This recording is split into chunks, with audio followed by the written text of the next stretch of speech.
Surrender or be destroyed. That's a message from the Sri Lankan government, which it sent to the liberation tigers of Tamil Eelam. For a quarter of a century, the country has been blighted by civil war. At the beginning of the year, the government gained the upper hand after the military drove the rebels out of the last town that they controlled. It seems that Asia's longest civil war will come to an end in the foreseeable future. But will the end of the war lead to the country's peaceful development? Tigers are boxed in by advancing troops. On Monday, they called for a ceasefire but refused to give up arms. The Sri Lankan government said no. LTTE as an organization will renounce violence, surrender in terms of their cadres, and then they have to embrace democracy, and that's the process. Chinese expert Lo Chun-hao explains why the government refuses to come to the negotiation table. First of all, the LTTE hasn't declared it will disarm, which the Sri Lankan government won't accept.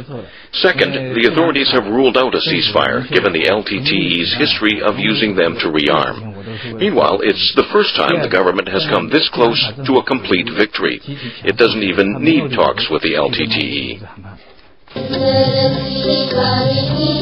On February the 4th, Sri Lanka celebrated its independence from colonial rule.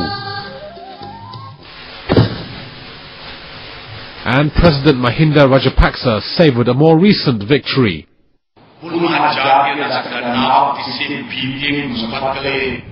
We have now been able, within a short span of 2.5 years, to almost completely defeat the cowardly forces of terror that had wrapped our entire nation in fear through several decades. The Tigers are pioneers of suicide bombings. The organization has conducted an appalling record of such attacks.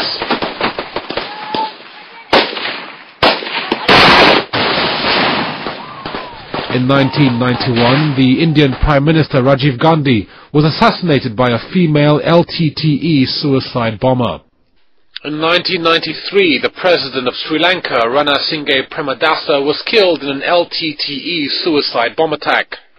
In 1999, an assassination attempt wounded Chandrika Kumaratunge, a former Prime Minister and later the first female President of Sri Lanka. And in 2005, Sri Lankan Foreign Minister Lakshman Kadirgama was assassinated by the LTTE. As early as 1998, the Sri Lankan government declared the group a terrorist organization. To date, 32 nations, including the US and the UK, have also labelled it a terrorist organization. Nature flourishes in the absence of human life. Vast swathes of territory have recently been wrested from the rebels by the military. On Tuesday, they battled in the last town under Tiger control. The government may finally have won, but ethnic conflict cannot be ended on the battlefield.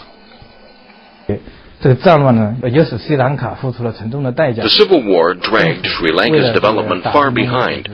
The fighting further estranged relations between different ethnic groups, which could hinder the country's future development. As